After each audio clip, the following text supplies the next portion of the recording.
नमस्कार दोस्तों, स्वागत है आप सभी का super coaching IAS by text book में।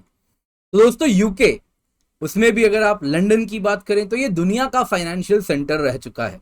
और एक बार अमेरिका का जब ग्लोबल फाइनेंस में वर्चस्व बढ़ता गया, उसके बाद लंदन यूरोप का तो फाइनेंशियल सेंटर बना रहा।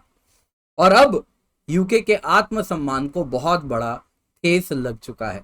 दुनिया के लिए तो बहुत बड़ी न्यूज नहीं है, लेकिन जो लंडनर्स हैं, जो ब्रिटिशर्स हैं, वो बहुत ज्यादा दुखी हैं इस न्यूज से। वो न्यूज ये है कि लंदन अब यूरोप का बिगेस्ट स्टॉक मार्केट नहीं है। पेरिस ने लंदन को पछाड़ दिया है और पेरिस बन चुका है बिगेस्ट स्टॉक मार्केट। तो क्या कारण है? यूके रिसेशन में चल रहा है और ये अचानक से ये जो गैप था 1.5 ट्रिलियन डॉलर्स का, बस कुछ वर्ष पहले गैप था between Paris and London stock market. तो ये 1.5 ट्रिलियन डॉलर्स का गैप कैसे इतनी जल्दी, इतनी आसानी से कवर अप हो गया?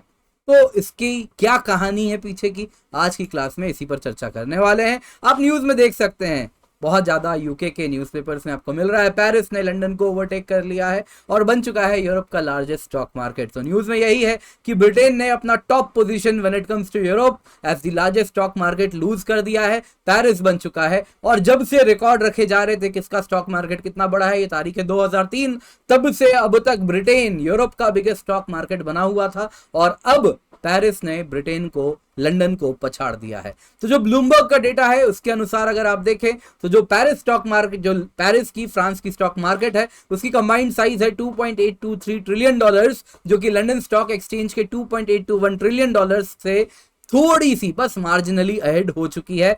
एंड 1.5 ट्रिलियन डॉलर्स का गैप था ब्रेग्जिट के टाइम पे, वो ब्रिज हो चुका है। आपके मन में भी एक सवाल आएगा, आप देख सकते हैं ये गैप की अगर मैं बात करूं तो आप देख सकते हैं जो गैप था यहाँ पे 2014, 15, 16, 18 तक आप देखें तो इस प्रकार से 1.5 ट्रिलियन डॉलर्स का गैप था। और फिर आप देख सकते हैं ये गैप कैसे स्टेप डाउन, कैसे कैसे करके ब्रिज होना स्टार्ट किया और अब फाइनली आप देख सकते हैं जो ब्लू कलर में आप देख रहे हैं, फ्रांस के टोटल मार्केट कैपिटलाइजेशन की बात हो रही है, वो लंदन के, यूके के टोटल मार्केट कैपिटलाइजेशन को उसने पार कर लिया है और ये अब दुनिया का तो नहीं, यूरोप का बिगेस्ट स्टॉक मार्केट बन चुका है। आपके मन में भी एक सवाल होगा कि इंडिया कहां पर है इस लिस्ट में, तो अब वो कहना चाहूंगा 2022 के स्टार्टिंग में इंडिया 7वें स्थान पर था और मार्च आते आते इंडिया 5वें स्थान पर आ चुका है और कुछ सालों में हांगकांग को भी पार करेगा, जापान को भी पार करेगा, फिर चाइना एंड यूएस को कब पार करेगा वो देखने वाली बात होगी। लेकिन third largest stock market NSE BSE का जो कंबाइंड वेटेज है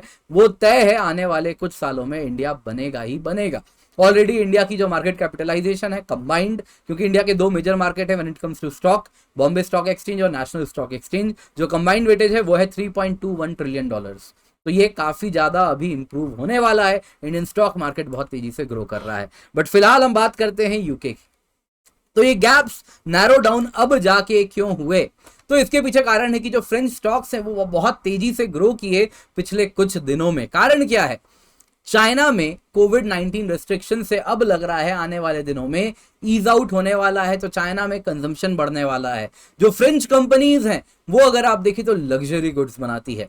आप लोगों ने लुई विटॉन का नाम सुना होगा, हर्मीस शायद नाम सुना होगा, कार्टियर, वैसे ही सेंट लॉरेन और अलग अलग बहुत सारे लग्जरी प्रोडक्ट्स हैं जो फ्रेंच कंपनीज बनाती है। और चाइना की अगर हम बात करें तो as per Bloomberg data 35% of global demand luxury goods का चाइना से ही आता है। तो चाइना की इकोनॉमी बढ़ेगी तो फ्रेंच कंपनी तेजी से ग्रो करेंगी। तो लुई विटॉन की जो कंपनी है एलवीएमएच, उसके शेयर्स 22% से पिछले 6 महीने में बढ़े हैं। हर्मीज के शेयर्स 37% से बढ़े हैं। तो एक कारण तो है चाइना की इकोनॉमी ग्रोथ होगी तो फ्रेंच लग्जरी प्रोडक्ट्स बढ़ेंगे और इसलिए ये फ्रेंच मार्केट में तेजी आपको देखने मिल रही है एंड इसलिए फ्रेंच स्टॉक मार्केट बढ़ा है साइज में। दूसरा कारण है कि जो डॉलर तेजी से मजबूत हुआ है उसके सामने आप देख सकते हैं रुपी भी कमजोर हुई है, पाउंड भी कमजोर हुआ है, यूरो भी कमजोर हुआ है। लेकिन अगर हम पाउंड और यूरो को कंपेयर करें तो जो पाउंड है वो बहुत ज्यादा उसकी वैल्यू गिरी है, यूरो की वैल्यू उतनी ज्यादा नहीं गिरी है। और ये भी एक कारण है जिस वजह से फ्रेंच, अगर आप देखें स्टॉक मार्केट, तो वो तेजी से ग्रो किया है compare to the UK British stock market. दूसरा ठीकरा फोड़ा जा रहा है लिज ट्रस पे। तो एफटीएसी 250 इंडेक्स है। एफटीएसी यहाँ पे financial times stock exchange 250 index है, जो कि लंदन के, यूके के smaller and medium size business को लिस्ट करता है। तो इसकी वैल्यू 17% से कम हुई है पिछले कुछ दिनों में।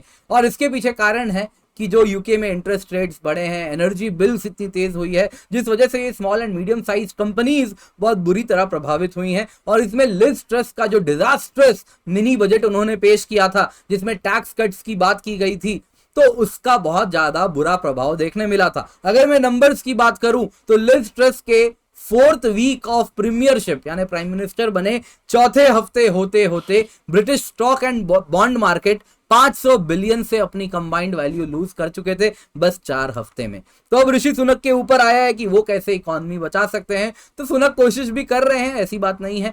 तो उन्होंने इकोनॉमिक क्रेडिबिलिटी को रिस्टोर करने के लिए टैक्स हाइक्स लाए हैं, अनलाइक लिज ट्रस जिन्होंने टैक्स कट लाए थे, ये टैक्स हाइक्स ला रहे हैं, नंबर 1। नंबर 2, वो दूसरी तरफ एक अनफेवरेबल अप्रोच फॉलो कर रहे हैं। वो क्या है कि जो सरकार का खर्चा है उसे कट करना, तो जो कट्स हैं स्पेंडिंग में वो लाए जा रहे हैं। तो इससे क्या हो रहा है कि इकोनॉमिक ग्रोथ पे भी, आने वाले दिनों में इकोनॉमिक ग्रोथ किस तरीके से होगी यूके की, उस पर भी कहीं ना कहीं काले बादल मंडरा रहे हैं। क्योंकि अगर टैक्स हाइक होगा तो अनफेवरेबल इकोनॉमिक कंडीशंस बनेंगे, स्पेंडिंग कट्स करोगे तो कंजम्पशन कम होगी, तो उससे भी आप कहीं ना कहीं इकोनॉमी पे बुरा प्रभाव हो सकता है। तो ऑस्टेरिटी का डिकेड ऑलरेडी यूके देख चुका है, 10 साल से ऑस्टेरिटी चल रही है, वहां पे स्पेंडिंग कट्स और ज्यादा हो रही हैं, तो ये ऑस्टेरिटी और भी ज्यादा बढ़ेगी तो पब्लिक कंजम्पशन और कम होगा। तो ये दिन दूर नहीं है जब यूके इकोनॉमी एक डेवलप्ड इकोनॉमी से डेवलपिंग इकोनॉमी भी बन जाए, अगर इसी तरीके से चीजें बढ़ती रहें। हालांकि इस वक्त तो ये अतिशयोक्ति ही लगती है।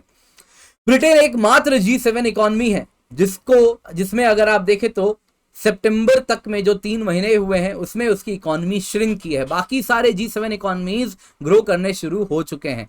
तो अगर जो भी है यूके को अगर लॉन्ग टर्म सस्टेनेबल ग्रोथ लाना है तो 2 चीजों पर काम करना होगा। सबसे पहले तो इन्फ्लेशन पर ग्रिप करना होगा, लेकिन यहाँ पे इन्फ्लेशन पर तो गैस प्राइसेस तो वो कहीं ना कहीं उनके हाथ में नहीं है, वो तो एक्सटर्नल है, तो वो कैसे वो कंट्रोल करेंगे ये भी देखने वाली बात होगी। दूसरे तरफ जो यूके का डेट है वो कम करना होगा। तो डेट यूजुअली जब रिसेशन आता है तो डेट बढ़ता है क्योंकि इकोनॉमी में पैसा इंजेक्ट किया जाता है। तो ये बहुत ही डिलेमा है, तो ऋषि सुनक के लिए कुछ भी आसान नहीं होने वाला है। तो अगर मैं समराइज करूं तो ब्रिटिश इकोनॉमी के फॉल के पीछे 4 मुख्य कारण बताए जा रहे हैं। पहला है ब्रेक्जिट। कहा जा रहा है अगर ब्रेक्जिट नहीं होता तो ये ऑस्टेरिटी वगैरह की बात ही नहीं होती, आज स्पेंडिंग कट्स वगैरह की बात ही नहीं होती, यूके इकोनॉमी मजबूत स्थिति में रहती।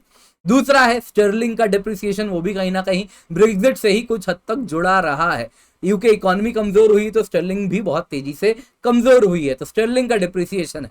तीसरा है पॉलिटिकल अनसर्टेनिटी। तो ब्रेक्जिट के बाद से ही यूके में पॉलिटिकल अनसर्टेनिटी भी देखने मिल रही है। पॉलिटिकल अनसर्टेनिटी होती है, आपको मालूम है पिछले कुछ दिनों में कितने प्रधानमंत्री आ चुके हैं, अब तो नाम भी याद नहीं रहता, तो आने वाले दिनों में शायद और नए प्रधानमंत्री देखने मिलेंगे।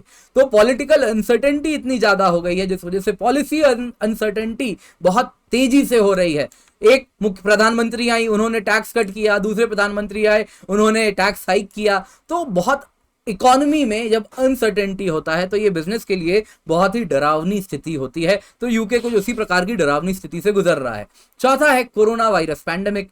तो कोरोना वायरस पैंडेमिक जो कि कह सकते हैं आप ब्रेक्जिट से डायरेक्टली लिंक्ड नहीं है, अदरवाइज ब्रेक्जिट से ही ये दोनों कारण भी लिंक्ड हैं। तो कोरोना वायरस पैंडेमिक भी है जिस वजह से ब्रिटिश इकोनॉमी फॉल कर रही है। फॉल तो इतनी ज्यादा हुआ है दोस्तों, अगर मैं बात करूं तो G7 इकोनॉमीज में 6 की 6 इकोनॉमी आज कोविड के प्री पैंडेमिक लेवल से काफी ज्यादा इंक्रीज कर चुका है। उनका जीडीपी ग्रोथ तेजी से ग्रो हो रहा है, प्री पैंडेमिक लेवल से वो आगे बढ़ चुके हैं। लेकिन यूके आज भी पैंडेमिक के लेवल से -0.4% पर है, यानी अब तक पैंडेमिक लेवल तक इकोनॉमिक ग्रोथ उनका नहीं आया है। बैंक ऑफ इंग्लैंड ने यही कहा है कि इस साल लगता नहीं है 1% से ज्यादा इकोनॉमिक ग्रोथ रेट होने वाला है। तो अगर इकोनॉमिक ग्रोथ कम होगा तो लिविंग स्टैंडर्ड्स भी लो होंगे।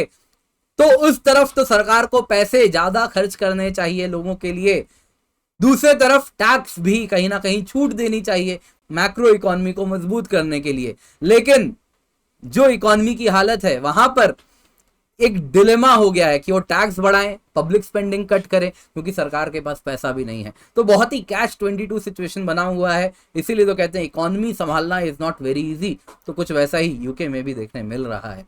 तो ये दोस्तों आज की क्लास थी। अगर आपको पसंद आई हो तो लाइक जरूर कीजिएगा। इसके सिवा आप मुझसे इस टेलीग्राम चैनल पर जरूर जुड़े, यहाँ पर डेली क्लास, MCQs, अलग अलग चीजें होती रहती हैं, डेली न्यूज रिपोर्ट्स आपको मिलता रहता है, तो इसमें जरूर जुड़ें।